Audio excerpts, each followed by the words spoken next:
ជួយគ្រប់គ្រងដល់ការសិក្សារបស់កូនយើងហើយសូមអរគុណក្រុមការងារដែលនៅនេះមានដល់ទីពិរិទ្ធដូចជាដល់សំរតនាលោកសុជីគីមមកតែបានជាក្រុមការងារខាងកែការកៅខាងបានមកជួយគ្រប់គ្រងគឺ10ឆ្នាំហើយយើងមក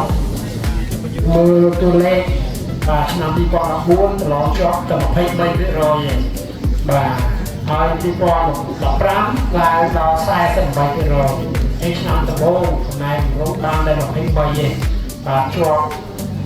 បានតែ30នាក់ឯងបាទដល់ឆ្នាំ2015ជាប់បាន52នាក់បាទគឺ48%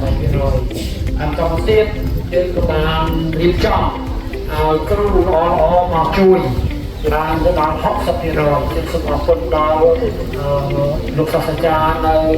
ភូមិភ្នំពេញដែលនេះគឺបាទសូមអរគុណ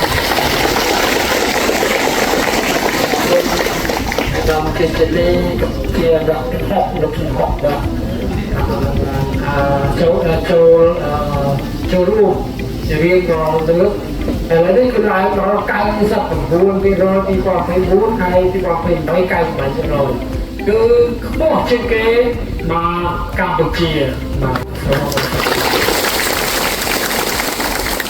នេះគឺអាច